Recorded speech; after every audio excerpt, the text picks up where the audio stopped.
Bonsoir mesdames et messieurs, bienvenue dans cette nouvelle vidéo. J'espère que vous allez bien, j'espère que vous vous portez super bien. Moi en tout cas ça va. À part cette année qui me claque les visages, comme tu vois. Pourquoi tu te moques, frère? Pourquoi? Bref, nous sommes là aujourd'hui pour parler fantôme. C'est dit, ok?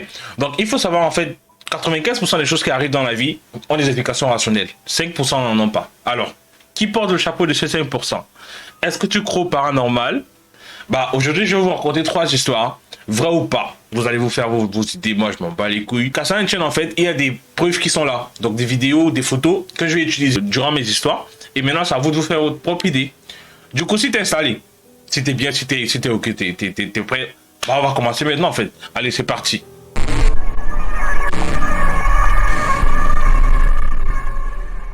La première histoire va se dérouler à Cork, en Islande, dans le sud-ouest de l'Islande. Et là, nous sommes dans un collège en fait de la ville qui va abriter une nuit une succession de faits assez surprenants qui seront pour la majorité capturés par les caméras de surveillance. Donc, en pleine nuit, comme je disais, nous sommes le 1er octobre 2017, c'est un dimanche soir. Des mouvements étranges débutent dans les couloirs du collège. Donc, en pleine nuit, déjà, petite information en fait, la majorité des phénomènes paranormaux se déroulent dans la tranche 3h, 3h32 du matin. Donc, bref, comme j'étais en train de dire, en pleine nuit, comme je disais, on entend un claquement de porte, genre un claquement de porte sec, qui va marquer là le début d'une succession d'événements de plus en plus bizarres. Wesh. Donc on voit entre autres des casiers bouger, des portes qui s'ouvrent et se referment toutes seules, des livres qui sont éjectés des casiers. Maintenant il y a une pancarte, genre une pancarte genre wet flout, genre sol mouillé en fait, qui est sur le sol, qui est dégagé littéralement comme si on avait donné un coup de pied dedans en fait. Et une chaise qui est soulevée vers le haut, avec des posters qui s'arrachent des murs, etc. Donc, le lendemain matin, le directeur de l'établissement, Kevin Berry, vu qu'il s'agit de lui, décide de poster ces images sur Internet avec la mention « If it was a prank, it was good ». Genre en mode si c'était une blague, bah, elle était bonne en fait. Mais jusqu'aujourd'hui, personne n'a revendiqué en fait ces événements comme étant des pranks. Du coup, ces événements n'ont pour le moment pas encore été expliqués. Maintenant, dans une interview donnée plus tard, Kevin Berry a avoué en fait que c'était pas la première fois que le collège faisait face à ce type d'événement. Déjà aussi qu'il fallait savoir que bah, le collège il était construit sur un ancien cimetière. Du coup, déjà je me pose la question de savoir pourquoi aller construire un collège sur un ancien cimetière et comment c'est possible en fait. Maintenant, vu la succession des événements, on se dirait qu'on se là dans un esprit limite un peu, je vais dire en colère vu la violence en fait des actes qui se passaient, qui se déroulaient lorsque l'esprit se manifestait en fait. Donc là c'est la première histoire, on va passer à la seconde maintenant.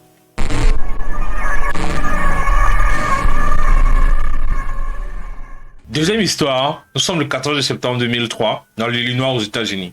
Déjà quand moi j'entends États-Unis, c'est tout ce qui provient de là un peu, c'est extrême dans tous les cas de figure en fait pour moi. Donc là du coup en fait on va parler de John, agent de sécurité, et de Billy, son patron.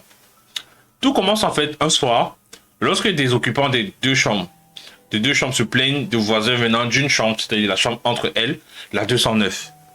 Maintenant suite aux plaintes en fait, Billy ne prenait pas réellement sérieux parce qu'il répétait aux gens, bah la chambre est vide en fait, comment vous pouvez dire qu'il y a des cris, vu que c'est la même courante, personne n'y était enregistré. Mais les plaintes se faisaient crescendo, ça veut dire qu'ils passaient le temps à appeler, il y a des cris qui viennent. Et moi je vous vois venir du genre, ouais, nous sommes dans un hôtel, en pleine nuit il y a des cris, c'est un peu normal, c'est deux personnes qui se mettent bien. Bah c'est pas ce genre de cris là en fait qu'ils entendaient. Du coup en fait pour éclaircir ça, Billy demande à John d'aller voir. Donc John descend, moi je me dis déjà le mec il a des couilles en titane parce que tu peux pas me dire qu'il y a personne dans une chambre, il y a des cris, tu m'as regardé frère. Wesh, bah que je m'en vais où? Nulle part. Je pose mon bas, je me barre en courant en fait. Mais le mec il a pris ses couilles, il a posé sur la table, il est descendu, il arrive et il ouvre la pièce. En ouvrant la chambre, regardez ce qui se passe. On a une sorte de forme qui va dans le sens inverse. Et puis là on va pas tout de suite crier au fantôme et tout. Mais écoutez le rapport en fait de John à Billy. Je crois que ça va vous faire réfléchir.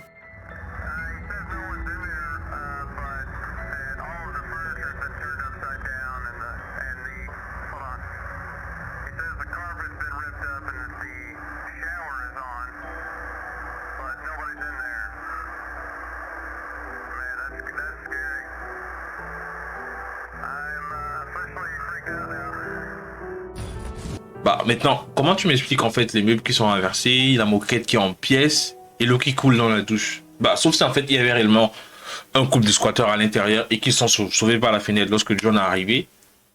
Après, moi, je vois pas trop l'intérêt de déchiqueter la moquette, etc., etc. Du coup, il n'y a pas d'explication relationnelle, en fait. Moi, j'en ai pas. J'ai pas d'explication relationnelle à ça. En tout cas, la direction de l'hôtel a remis la chambre en état, a clos le dossier. Et bien, il est bon à savoir aussi que pour cet hôtel-là aussi, c'était pas la première fois qu'ils avaient ce genre de situation. Et c'était aussi un hôtel réputé hanté. Donc c'était un peu, je dirais pas normal, mais je pense que Billy, bah, c'est pas la première fois qu'il voyait ça. Et John aussi. Du coup, s'il arrive que tu vas dans un hôtel dans l'Illinois aux États-Unis, bah, évite la chambre 209, frère. Conseil d'amis. Et c'était tout. On va passer à la troisième histoire.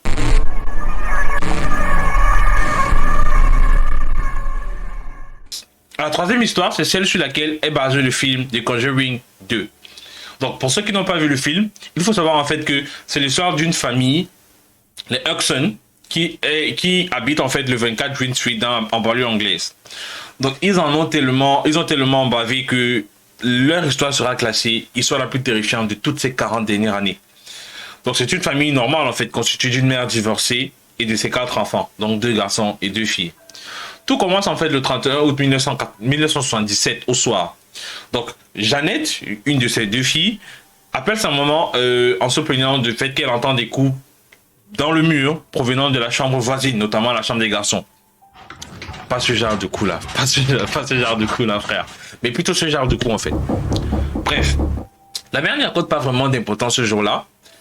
Le lendemain, en fait, Jeannette se plaint encore mais cette fois du chuchotement. Genre, elle entend des chuchotements qui proviennent toujours des murs.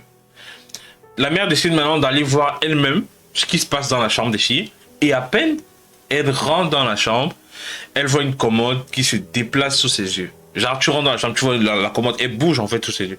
Ce qui se passe, c'est que la mère, elle remet la commode à sa place. La commode rebouge, elle la remet à sa place, la commode rebouge, et à un moment, elle veut remettre la commode à sa place, elle n'arrive plus à déplacer en fait la commode, c'est-à-dire la commode a bougé et est restée bloquée en fait au point de fin. Donc la main n'arrive plus à déplacer pour remettre à sa place initiale. C'est là qu'elle se rend compte en fait du bail en fait dans lequel elles sont.